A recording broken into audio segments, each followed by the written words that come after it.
Cancer ಅನ್ನೋ ಶಬ್ದನೇ ಭಯ ಹುಟ್ಟಿಸುತ್ತೆ. ಕ್ಯಾನ್ಸರ್ ಟ್ರೀಟ್ಮೆಂಟು ಕೂಡ ಅಷ್ಟೇ ಭಯ ಹುಟ್ಟಿಸುವಂತ, ಎಸ್ಪೆಷಲಿ ಕೀಮೋಥೆರಪಿ ಕೊಡುವಾಗ ಬಹಳ ಜನ ಹೆದರ್ಕೋತಾರೆ. ಕೀಮೋಥೆರಪಿ ಬಗ್ಗೆ, ಸೈಡ್ ಎಫೆಕ್ಟ್ ಬಗ್ಗೆ ಎಲ್ಲ, ಸೈಡ್ ಎಫೆಕ್ಟ್ಸ್ ತುಂಬಾ ಆಗ್ಬಿಡುತ್ತೆ, ಸುಮಾರು ಜನ ಅದರಲ್ಲೇ ಸತ್ತೋಗ್ಬಿಡ್ತಾರೆ, ಈ ತರ ಭಾವನೆಗಳನ್ನ ಇಟ್ಕೊಂಡಿರ್ತಾರೆ. ಕೂದಲು, ಹೇರ್ ಫಾಲಿಕಲ್ ಫಾಸ್ಟ್ ಗ್ರೋಯಿಂಗ್. ಕೆಲವು ಕೀಮೋಥೆರಪೀಸ್ ಅಲ್ಲಿ ನಾವು ಒಂದಕ್ಕಿಂತ ಜಾಸ್ತಿ ಡ್ರಗ್ಸ್ ನ ಯೂಸ್ ಮಾಡ್ತೀವಿ. ಬೇರೆ ಬೇರೆ ಮೆಕ್ಯಾನಿಸಮ್ ಆಫ್ ಆಕ್ಷನ್ ಇರೋದು 3-4 ಡ್ರಗ್ಸ್ ಸೇರಿಸ್ಬಿಟ್ಟು ಒಳಗಡೆ ಕೊಡ್ತೀವಿ. BP ಜಾಸ್ತಿ ಇದ್ರೆ ಅದನ್ನ ಕಂಟ್ರೋಲ್ ಮಾಡ್ತೀವಿ.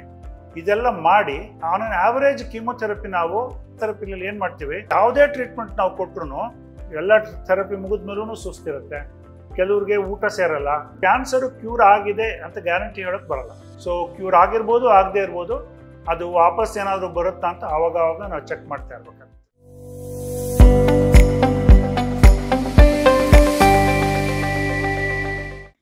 ನನ್ನ ಹೆಸರು ಡಾಕ್ಟರ್ ರಾಧೇಶ್ಯಾಮ್ ನಾಯಕ್. ನಾನು ಸಂಪ್ರದ ಹಾಸ್ಪಿಟಲ್ದು medical director and by profession I am a medical oncologist. Cancer ಅನ್ನೋ ಶಬ್ದನೇ ಭಯ ಹುಟ್ಟಿಸುತ್ತೆ. ಕ್ಯಾನ್ಸರ್ ಟ್ರೀಟ್ಮೆಂಟು ಕೂಡ ಅಷ್ಟೇ ಭಯ ಹುಟ್ಟಿಸುವಂಥ ಟ್ರೀಟ್ಮೆಂಟು. ಅದರಲ್ಲಿ ಸರ್ಜರಿ, ರೇಡಿಯೋಥೆರಪಿ ಮತ್ತು ಕೀಮೋಥೆರಪಿ ಅಂತ 3 ಡಿವಿಷನ್ಗಳಿದೆ. ಎಸ್ಪೆಷಲಿ ಕೀಮೋಥೆರಪಿ ಕೊಡುವಾಗ ಭಾಳ ಜನ ಹೆದರ್ಕೋತಾರೆ.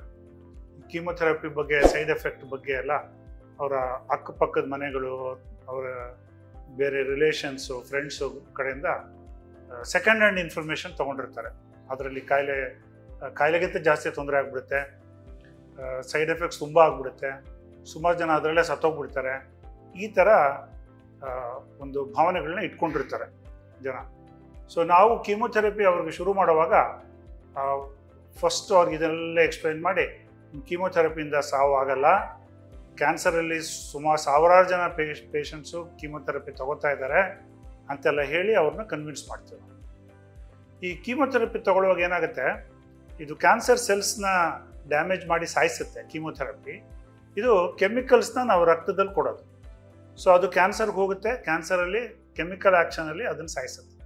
ಬಟ್ ಅದು ಬೇರೆ ಪೋರ್ಷನ್ ಬಾಡಿನಲ್ಲಿ ಬೇರೆ ಕಡೆನೂ ಹೋಗೋದ್ರಿಂದ ಅಲ್ಲೂ ಸ್ವಲ್ಪ ಸೈಡ್ ಎಫೆಕ್ಟ್ಸ್ ಮಾಡುತ್ತೆ. ಕ್ಯಾನ್ಸರಲ್ಲಿ ಮಾಡಿದಷ್ಟು ಡ್ಯಾಮೇಜ್ ಮಾಡದೇ ಇದ್ರೂ ಸ್ವಲ್ಪ ಡ್ಯಾಮೇಜ್ ಮಾಡುತ್ತೆ. ಈ ಡ್ಯಾಮೇಜು ಫಾಸ್ಟ್ ಗ್ರೋಯಿಂಗ್ ಸೆಲ್ಸು, ಬೇಗ ಡಿವೈಡ್ ಆಗ್ತಾ ಇರೋಂಥ ಸೆಲ್ಸ್ ಬಾಡಿನಲ್ಲಿ ಏನಿದೆ ಅದ್ರ ಮೇಲೆ ಜಾಸ್ತಿ ಇರುತ್ತೆ. ಕೂದಲು, hair follicle fast growing, so ಅದು ಉದುರುತ್ತೆ, ಕೂದಲು ಉದುರುತ್ತೆ. Bone marrow suppression, so anaemia ಆಗುತ್ತೆ, ಹಿಮೋಗ್ಲೋಬಿನ್ ಕಡಿಮೆ ಆಗುತ್ತೆ, ಬಿಳಿ ರಕ್ತ ಕಣಗಳು ಕಡಿಮೆ ಆಗ್ಬಿಟ್ಟು ಇನ್ಫೆಕ್ಷನ್ ಆಗ್ಬೋದು, ಪ್ಲೇಟ್ಲೆಟ್ಸ್ ಅಂತ ಅನ್ನೋದು ಕಡಿಮೆ ಆಗ್ಬಿಟ್ಟು ಸ್ವಲ್ಪ ಬ್ಲೀಡಿಂಗ್ ಆಗ್ಬೋದು. ಅದೇ ಥರ ನಮ್ಮ ಅನ್ನನಾಳದ್ದು ಮತ್ತು ಸ್ಮಾಲ್ ಇಂಟೆಸ್ಟೈನಲ್ಲಿ ಇರೋ ಸೆಲ್ಸು ಅದು ಫಾಸ್ಟ್ ಗ್ರೋಯಿಂಗ್ ಇರುತ್ತೆ, ಸೊ ಅದನ್ನು ಸಾಯಿಸುತ್ತೆ. ಸೊ ಸ್ವಲ್ಪ ನಮಗೆ ಬಾಯಲ್ಲಿ ಹುಣ್ಣಾಗೋದು, ಲೂಸ್ ಮೋಷನ್ಸ್ ಆಗೋದು, ಸುಸ್ತಾಗೋದು, ಇವೆಲ್ಲ ಸೈಡ್ ಎಫೆಕ್ಟ್ಸ್ ಆಗುತ್ತೆ. ಬಟ್ ನಾವು ಕೀಮೋಥೆರಪಿ ಕೊಡೋಕ್ಕೆ ಮುಂಚೆ ಎಲ್ಲ ಆರ್ಗನ್ನು ಟೆಸ್ಟ್ ಮಾಡಿ, ಇವ್ರ ಲಿವರ್ ನಾರ್ಮಲ್ ಇದೆಯಾ, ಕಿಡ್ನಿ ನಾರ್ಮಲ್ ಇದೆಯಾ, ಬೇರೆ ಬೋನ್ ಮ್ಯಾರೋ ನಾರ್ಮಲ್ ಇದೆ ಅಂತೆಲ್ಲ ಟೆಸ್ಟ್ ಮಾಡಿ ಆಮೇಲೆ ಕೊಡೋದ್ರಿಂದ, ಪ್ಲಸ್ ಪೇಷಂಟ್ನ ವಯಸ್ಸು ಮತ್ತು ಅವರ ಶಕ್ತಿ ಅನುಸಾರವಾಗಿ ನಾವು ಡೋಸ್ನ ಅಡ್ಜಸ್ಟ್ ಮಾಡೋದ್ರಿಂದ most of the people will tolerate the chemotherapy effects. ಆ ಸೈಡ್ ಎಫೆಕ್ಟ್ಸ್ ಬಂದರೂ ಕೂಡ ಸ್ವಲ್ಪ ಅದನ್ನು ತಡ್ಕೊಂಡು ಅದರಿಂದ ರಿಕವರಿ ಆಗುವಂಥ ಶಕ್ತಿ 90-95% ಜನಗಳಲ್ಲಿ ಕ್ಯಾನ್ಸರ್ ಪೇಷಂಟ್ಸಲ್ಲಿ ಇರುತ್ತೆ. ಅದರಿಂದಾಗಿ ಕ್ಯಾನ್ಸರ್ ಕೀಮೋಥೆರಪಿ ಬಗ್ಗೆ ತುಂಬ ಹೆದರ್ಕೊಳ್ಳುವಂಥ ಅವಶ್ಯಕತೆ ಇಲ್ಲ. ಕೀಮೋಥೆರಪಿ 2 ಥರ ಮಾಡ್ತೀವಿ. ಮೆಜಾರಿಟಿ ಆಫ್ ದ ಕೀಮೋಥೆರಪೀಸ್ನ ನಾವು ರಕ್ತಕ್ಕೆ ಕೊಡ್ತೀವಿ. ಕ್ಯಾನ್ಯುಲಾ ಅಥವಾ ಒಂದು ಕೆಥೆಟರ್ ಹಾಕ್ಬಿಟ್ಟು ರಕ್ತಕ್ಕೆ ಕೊಡ್ತೀವಿ. ನಿಧಾನಕ್ಕೆ ಬಾಟಲ್ ಹಾಕ್ಬಿಟ್ಟು ನಿಧಾನಕ್ಕೆ 1 or 2 ಅವರ್ಸಲ್ಲಿ ಮೋಸ್ಟ್ ಆಫ್ ದ ಕೀಮೋಥೆರಪೀಸ್ ಹೋಗುತ್ತೆ. ಕೆಲವು ಕೀಮೋಥೆರಪೀಸಲ್ಲಿ ನಾವು ಒಂದಕ್ಕಿಂತ ಜಾಸ್ತಿ ಡ್ರಗ್ಸ್ನ ಯೂಸ್ ಮಾಡ್ತೀವಿ. ಬೇರೆ ಬೇರೆ ಮೆಕ್ಯಾನಿಸಮ್ ಆಫ್ ಆಕ್ಷನ್ ಇರೋದು 3-4 ಡ್ರಗ್ಸ್ನು ಸೇರಿಸ್ಬಿಟ್ಟು ಒಳಗಡೆ ಕೊಡ್ತೀವಿ. ಸೊ ಇವೆಲ್ಲ ಅರೌಂಡ್ 7 to 8 hours ಟ್ರೀಟ್ಮೆಂಟ್ ಆಗುತ್ತೆ. ಕೀಮೋಥೆರಪಿ ಕೊಡೋಕ್ಕೆ ಮೊದಲು ನಾವು ಹೈಡ್ರೇಷನ್ ಅಂತ ಮಾಡ್ತೀವಿ. ಅಂದರೆ ನಾರ್ಮಲ್ ಸಲೈನು, ಗ್ಲೂಕೋಸು ಇವೆಲ್ಲ ಕೊಟ್ಬಿಟ್ಟು ಯೂರಿನ್ ಔಟ್ಪುಟ್ ಚೆನ್ನಾಗಿ ಆಗೋ ಥರ ಮಾಡಿ, ಡಿಹೈಡ್ರೇಷನ್ ಕಡಿಮೆ ಮಾಡಿ ಆಮೇಲೆ ಕೀಮೋಥೆರಪಿ ಕೊಡ್ತೀವಿ. ಸೊ ಪ್ರಿಪ್ರೇಷನ್ ಫಾರ್ ಕೀಮೋಥೆರಪಿ ಅಂತಲೂ ಮಾಡ್ತೀವಿ. ಕೆಲವು ಕ್ಯಾನ್ಸರ್ ಪೇಷಂಟ್ಸಲ್ಲಿ ತುಂಬ ತೊಂದರೆಗಳಿದ್ದಾಗ ಅವ್ರನ್ನ ಒಂದು 2 ಅಥವಾ 3 ದಿನ ಮುಂಚೆನೇ ಅಡ್ಮಿಟ್ ಮಾಡಿ ಆಸ್ಪತ್ರೆಯಲ್ಲಿ ಅವರನ್ನು ಬಿಲ್ಡಪ್ ಮಾಡ್ತೀವಿ.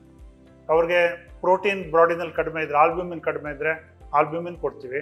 ಅವ್ರ ನ್ಯೂಟ್ರಿಷನ್ ಕಡಿಮೆ ಆಗಿದ್ದರೆ ಅವ್ರಿಗೆ ನ್ಯೂಟ್ರಿಷನ್ ಕೊಡ್ತೀವಿ. ಅವರಲ್ಲಿ ಜ್ವರ ಇನ್ಫೆಕ್ಷನ್ ಏನಾದರೂ ಇದ್ದರೆ ಆಂಟಿಬಯೋಟಿಕ್ಸ್ ಕೊಟ್ಟು ಅದನ್ನು ಕಂಟ್ರೋಲ್ ಮಾಡ್ತೀವಿ.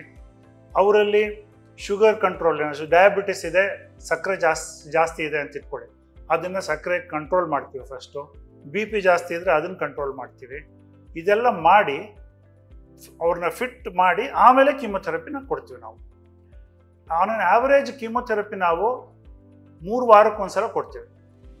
ಬಟ್ ಕೆಲವು ಪೇಷಂಟ್ಸ್ಗೆ 2 ವಾರಕ್ಕೊಂದ್ಸಲ, ಇನ್ನು ಕೆಲವು ಪೇಷಂಟ್ಸ್ಗೆ 1 ವಾರಕ್ಕೊಂದ್ಸರ್ತಿ, ಕೆಲವು ಪೇಷಂಟ್ಸ್ಗೆ 4 ವಾರಕ್ಕೊಂದ್ಸರ್ತಿ, ಈ ಥರನೂ ಮಾಡ್ತೀವಿ. ಇಟ್ ಆಲ್ ಡಿಪೆಂಡ್ಸ್ ಆನ್ ಯಾವ ಕ್ಯಾನ್ಸರ್ ಕೊಡ್ತಾ ಇದ್ದೀವಿ and condition of the patient and how much they can tolerate. ಈಗ ವಯಸ್ಸಾಗಿರುವಂಥ ಪೇಷಂಟ್ಸ್ ನಮ್ಮ ಹತ್ರ ಬಂದಾಗ ನಾವು 3 ವಾರಕ್ಕೊಂದ್ಸಲ ಜಾಸ್ತಿ ಡೋಸ್ ಒಟ್ಟಿಗೆ ಕೊಟ್ಟಾಗ ಅವ್ರಿಗೆ ತಡ್ಕೊಳಕ್ಕಾಗಲ್ಲ. ಆವಾಗ ಏನು ಮಾಡ್ತೀವಿ, ಆ ಕೀಮೊಥೆರಪಿ ಡೋಸ್ನ ಕಮ್ಮಿ ಮಾಡಿ ವಾರ ಡಿವೈಡ್ ಮಾಡಿ ವಾರ ಕೊಡ್ತೀವಿ. ಆ ಡೋಸು 3 ವಾರದ್ದು ಸೇರಿಸಿ ಟೋಟಲ್ ನಾವು 3 ವಾರಕ್ಕೊಂದ್ಸಲ ಎಷ್ಟು ಕೊಡ್ತೀವೋ ಅಷ್ಟಾದರೂ ಕೂಡ ಸೈಡ್ ಎಫೆಕ್ಟ್ಸ್ ಕಡಿಮೆ ಆಗುತ್ತೆ ವಾರ ಕೊಟ್ಟಾಗ. ಸೊ ಹೀಗೆ depending on the patients age and performance status ಅಂತೀವಿ. ಅಂದರೆ ನಿಮಗೆ ಎಷ್ಟು ಶಕ್ತಿ ಇದೆ ನೀವು ದೇಹದಲ್ಲಿ, ನೀವು ನಡ್ಕೊಂಡು ಓಡಾಡಿಕೊಂಡು ಕೆಲಸ ಮಾಡ್ಕೊಂಡಿದ್ದೀರಾ ಇಲ್ಲ ಮಲ್ಕೊಂಡಿದ್ದೀರಾ ಅನ್ನೋದ್ರ ಮೇಲೆ ನಾವು ಅದು ಕ್ಯಾಟಗರೈಸ್ ಮಾಡ್ತೀವಿ, 0, 1, 2, 3, 4 ಅಂತ ನಿಮ್ಮನ್ನು. ಆಮೇಲೆ ಅದಕ್ಕೆ ಸರಿಯಾಗಿ ಬೇರೆ ಬೇರೆ ಥರದ್ದು ಕೀಮೊಥೆರಪಿನ ಕೊಡ್ಬೋದು. ಕೀಮೊಥೆರಪಿ, ಸರ್ಜರಿ, ರೇಡಿಯೇಷನ್ನು ಇವೆಲ್ಲ ಮುಗಿದ್ಮೇಲೆ, ಅಂದರೆ ಕ್ಯಾನ್ಸರ್ ಥೆರಪಿ ಮುಗೀತು ಅಂತ ಇಟ್ಕೊಳ್ಳೋಣ. ಈ ಕ್ಯಾನ್ಸರ್ ಥೆರಪಿನಲ್ಲಿ ಏನು ಮಾಡ್ತೀವಿ, ಕೆಲವ್ರಿಗೆ ಫಸ್ಟ್ ಆಪರೇಷನ್ ಮಾಡಿ ಆಮೇಲೆ ಕೀಮೊಥೆರಪಿ ಕೊಟ್ಟು ಆಮೇಲೆ ರೇಡಿಯೋಥೆರಪಿ ಕೊಡ್ತೀವಿ. ಕೆಲವ್ರಿಗೆ ಕೀಮೊಥೆರಪಿ ಮೊದಲು ಕೊಟ್ಟು ಶ್ರಿಂಕ್ ಮಾಡಿ ಆಮೇಲೆ ಆಪರೇಷನ್ ಮಾಡಿ ಆಮೇಲೆ ರೇಡಿಯೋಥೆರಪಿ ಕೊಡ್ತೀವಿ. ಕೆಲವ್ರಿಗೆ ಆಪರೇಷನ್ನೇ ಮಾಡಲ್ಲ, ಬರೀ ಕೀಮೊಥೆರಪಿ ಆಮೇಲೆ ರೇಡಿಯೋಥೆರಪಿ ಕೊಡ್ತೀವಿ. ಇನ್ನು ಕೆಲವ್ರಿಗೆ ತುಂಬ ವಯಸ್ಸಾದವ್ರಿಗೆ ಬರೀ ರೇಡಿಯೋಥೆರಪಿ ಕೊಡ್ತೀವಿ. ಹೀಗೆ ಬೇರೆ ಬೇರೆ ಥರದ ಟ್ರೀಟ್ಮೆಂಟ್ ಇದೆ. ಯಾವುದೇ ಟ್ರೀಟ್ಮೆಂಟ್ ನಾವು ಕೊಟ್ಟರು ನಮ್ಮದು ಈ ಎಲ್ಲ ಟ್ರೀಟ್ಮೆಂಟ್ ಮುಗಿದ ಮೇಲೆ ಕೂಡ ನಾವು ನಿಮ್ಮನ್ನು ಸ್ವಲ್ಪ ಫಾಲೋ ಅಪ್ ಮಾಡಬೇಕಾಗತ್ತೆ. ಯಾಕಂದರೆ ರೆಸಿಡ್ಯೂಯಲ್ ಸೈಡ್ ಎಫೆಕ್ಟ್ಸ್ ಅಂತ ಇರುತ್ತೆ ಒಂದು. ಅಂದರೆ ಈ ನಾವು ಕೊಟ್ಟಿರೋ ಟ್ರೀಟ್ಮೆಂಟ್ದು ಸೈಡ್ ಎಫೆಕ್ಟ್ಸು ಸ್ವಲ್ಪ ನಿಮ್ದೆಲ್ಲ ಟ್ರೀಟ್ಮೆಂಟ್ ಮುಗಿದ ಮೇಲೂ ಕೂಡ ನಡೀತಾನೆ ಇರಬಹುದು. ಕೆಲವ್ರಿಗೆ ಬ್ಲಡ್ ಕೌಂಟ್ಸ್ ಕಡಿಮೆ ಇರುತ್ತೆ, ಇನ್ನೂ ಪೂರ್ತಿ ರಿಕವರ್ ಆಗಿರಲ್ಲ. ಇನ್ನು ಕೆಲವ್ರಿಗೆ ನ್ಯೂರೋಪತಿ ಅಂತೀವಿ ನಾವು, ಕೈ ಕಾಲು ಜುಮ್ ಅನ್ನೋದು, ಅದು ನಮ್ಮ ಕೀಮೊಥೆರಪಿನಲ್ಲಿ ಆಗ್ಬೋದು ಅಥವಾ ಕ್ಯಾನ್ಸರಿಂದನೂ ಆಗ್ಬೋದು. ಇದು ಸ್ವಲ್ಪ ಉಳ್ಕೊಂಡಿರೋಂಥ ಚಾನ್ಸಸ್ ಇರುತ್ತೆ ಟ್ರೀಟ್ಮೆಂಟ್ ಮುಗಿದ ಮೇಲೆ. ಕೆಲವ್ರಿಗೆ ಸುಸ್ತಿರುತ್ತೆ, ಎಲ್ಲ ಥೆರಪಿ ಮುಗಿದ ಮೇಲೂ ಸುಸ್ತಿರುತ್ತೆ. ಕೆಲವ್ರಿಗೆ ಊಟ ಸೇರಲ್ಲ, ಕೆಲವ್ರಿಗೆ ಆವಾಗವಾಗ ಲೂಸ್ ಮೋಷನ್ ಆಗೋದು ನಡೀತಾ ಇರುತ್ತೆ. ಸೊ ಇದೆಲ್ಲ ರೆಸಿಡ್ಯೂಯಲ್ ಸೈಡ್ ಎಫೆಕ್ಟ್ಸ್ ಅಂತೀವಿ ನಾವು. ಇದನ್ನು ನಾವು ಕೆಲವು ಡ್ರಗ್ಸು ಅದು ಇದು ಕೊಟ್ಬಿಟ್ಟು ಟ್ರೀಟ್ ಮಾಡ್ತಾ ಇರ್ತೀವಿ. ಇದು one reason why we should keep track of the patients. ಮತ್ತು ನೀವು ಕೂಡ ಬಂದು ಡಾಕ್ಟ್ರನ್ನ ಆವಾಗ ನೋಡ್ತಾ ಇರಬೇಕು ನಿಮ್ಮ ಥೆರಪಿ ಮುಗಿದಿದ್ರೂ ಕೂಡ. ಎರಡನೇದಾಗಿ, ಈ ಕ್ಯಾನ್ಸರು ಕ್ಯೂರ್ ಆಗಿದೆ ಅಂತ ಗ್ಯಾರಂಟಿ ಹೇಳೋಕ್ಕೆ ಬರಲ್ಲ. ಸೊ ಕ್ಯೂರ್ ಆಗಿರ್ಬೋದು, ಆಗದೆ ಇರ್ಬೋದು, ಅದು ವಾಪಸ್ ಏನಾದರೂ ಬರುತ್ತಾ ಅಂತ ಆವಾಗ ನಾವು ಚೆಕ್ ಮಾಡ್ತಾ ಇರ್ಬೇಕಾಗುತ್ತೆ. ನೀವು ಒಂದು 4 ತಿಂಗಳು ಅಥವಾ 6 ತಿಂಗಳು ಒಂದ್ಸಲ ಬಂದು ಪೆಟ್ ಸ್ಕ್ಯಾನ್ ಮಾಡಿಸ್ಬೇಕಾಗ್ಬೋದು, ಕೆಲವು ರಕ್ತ ಪರೀಕ್ಷೆಗಳನ್ನು ಮಾಡಿಸ್ಬೇಕಾಗ್ಬೋದು. ಕ್ಯಾನ್ಸರ್ ಏನಾದರೂ ಚೂರು ಉಳ್ಕೊಂಡಿದೆಯಾ ಅಂತ ನೋಡೋಕ್ಕೆ. ಎರಡನೇದಾಗಿ, ಕ್ಯಾನ್ಸರ್ ಪೂರ್ತಿ ಹೋಗಿದ್ರು ಕೂಡ ಮತ್ತೇನಾದರೂ ವಾಪಸ್ ಬರ್ಬೋದಾ ಅಂತ ನೋಡೋಕ್ಕೆ. ಇದು ಎರಡನೇದು. ಇದನ್ನು ನೋಡೋಕ್ಕಾಗಿ, ಕ್ಯಾನ್ಸರ್ ಬಾಡಿನಲ್ಲಿ ಏನಾದ್ರು ಇನ್ನೂ ಉಳಿದಿದೆ ಅಂತ ನೋಡೋಕ್ಕಾಗಿ ಭಾಳ ಒಳ್ಳೆ ಟೆಸ್ಟ್ಗಳೆಲ್ಲ ಬಂದಿದೆ. ಈಗ ರಕ್ತ ಪರೀಕ್ಷೆನಲ್ಲೇ ನಾವು ಕ್ಯಾನ್ಸರ್ ಸೆಲ್ಸ್ನ ಡಿಟೆಕ್ಟ್ ಮಾಡ್ಬೋದು. ಇಲ್ಲಾಂದರೆ ಸರ್ಕ್ಯುಲೇಟಿಂಗ್ ಟ್ಯೂಮರ್ DNA ಅಂತ ಹೇಳ್ತೀವಿ, ಜೀನ್ ಮೆಟೀರಿಯಲ್ಲು ರಕ್ತದಲ್ಲಿ ಉಳ್ಕೊಳ್ಳುತ್ತೆ. ಅದನ್ನು ಟೆಸ್ಟ್ ಮಾಡ್ಬಿಟ್ಟು ನಾವು ಈ ಪೇಷಂಟಲ್ಲಿ ಇನ್ನೂ ಕ್ಯಾನ್ಸರ್ ಸ್ವಲ್ಪ ಉಳಿದಿದೆ ಅಂತ ಹೇಳ್ಬಿಟ್ಟು ಸ್ವಲ್ಪ ಜಾಸ್ತಿ ಟ್ರೀಟ್ಮೆಂಟ್ ಕೊಡ್ಬೋದು ಅವ್ರಿಗೆ. ಮೂರನೇ ರೀಸನ್ ನಾವು ಯಾತಕ್ಕೆ ನಿಮ್ಮನ್ನು ಆವಾಗ ಕರಿತೀವಿ ಅಂದರೆ, ಸೆಕೆಂಡ್ ಕ್ಯಾನ್ಸರ್ಸ್ ಅಂತ ಬರುತ್ತೆ. ಈಗ ಒಂದು ಕಡೆ ನಿಮಗೆ ಬ್ರೆಸ್ಟ್ ಕ್ಯಾನ್ಸರ್ ಬಂದಿತ್ತು ಅಂತ ಇಟ್ಕೊಳ್ಳೋಣ, ನೆಕ್ಸ್ಟ್ ನಿಮಗೆ ಒಂದು ಓವೇರಿಯನ್ ಕ್ಯಾನ್ಸರ್ ಬರ್ಬೋದು, ಸಪ್ರೇಟ್ ಕ್ಯಾನ್ಸರ್.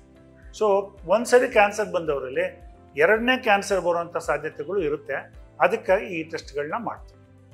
ಸೊ ಇದು 4-5 ಟೆಸ್ಟ್. ಮತ್ತು ಕೆಲವು ಮಕ್ಕಳಲ್ಲಿ, ಫಾರ್ ಎಕ್ಸಾಂಪಲ್, ನಾವು ಕೀಮೊಥೆರಪಿ ಟ್ರೀಟ್ಮೆಂಟ್ ಎಲ್ಲ ಕೊಟ್ಟ ಮೇಲೆ ಅವ್ರ ಬೆಳವಣಿಗೆ ಸರಿಯಾಗಿ ಆಗ್ತಾ ಇದೆಯಾ ಇಲ್ವಾ, ಅವರಲ್ಲಿ ಬೇರೆ ಏನಾದರೂ ಎಂಡೋಕ್ರೈನ್ ಅಬ್ನಾರ್ಮ್ಯಾಲಿಟೀಸ್ ಏನಾದರೂ ಇದೆಯಾ, ಅವರ ಬುದ್ಧಿಶಕ್ತಿ ಏನಾದರೂ ಅಥವಾ ದೇಹದಲ್ಲಿ ಶಕ್ತಿ ಎಲ್ಲ ಕಡಿಮೆ ಆಗಿದೆಯಾ ಅಂತ ನೋಡೋಕ್ಕೆ ಚೆಕ್ ಮಾಡ್ತಾನೆ ಇರ್ತೀವಿ. ಸೊ ಇದು ನಾವು we take care after the treatment also. ಈ after the treatment side effects ಕಡಿಮೆ ಮಾಡೋಕ್ಕಾಗಿ ನಾವು ಕೆಲವು ಸಲ exercise yoga, some specific nutrition therapies, some psychological counselling. Because some people ಅವರು ಫಿಸಿಕಲಿ ಭಾಳ ಚೆನ್ನಾಗಿರ್ತಾರೆ, ದೇಹ ಚೆನ್ನಾಗಿರುತ್ತೆ, ಬಟ್ ಮನಸ್ಸಿಗೆ ಭಾಳ ಆಘಾತ ಆಗ್ಬಿಟ್ಟಿರುತ್ತೆ ಕ್ಯಾನ್ಸರಿಂದ, ಕ್ಯಾನ್ಸರ್ ಟ್ರೀಟ್ಮೆಂಟಿಂದ. ಅಂಥವ್ರಿಗೆ ನಾವು ಸೈಕಲಾಜಿಕಲ್ ಸಪೋರ್ಟ್ ಕೊಡಬೇಕಾಗತ್ತೆ. ಸೊ ಇದನ್ನೆಲ್ಲ ಮಾಡ್ತೀವಿ. ಲೇಟೆಸ್ಟ್ ಹಾಗೂ ಇಂಟ್ರೆಸ್ಟಿಂಗ್ ಸುದ್ದಿಗಳಿಗಾಗಿ ಬಾಸ್ ಟಿವಿ ಕನ್ನಡ ಚಾನೆಲ್ನ ಸಬ್ಸ್ಕ್ರೈಬ್ ಮಾಡಿ, ಹಾಗೆಯೇ ಬೆಲ್ ಐಕಾನ್ ಪ್ರೆಸ್ ಮಾಡಿ. ಇದರ ಜೊತೆಗೆ ಫೇಸ್ಬುಕ್, ಇನ್ಸ್ಟಾಗ್ರಾಮ್, ಎಕ್ಸ್ನಲ್ಲೂ ಮಿಸ್ ಮಾಡದೆ ಫಾಲೋ ಮಾಡಿ.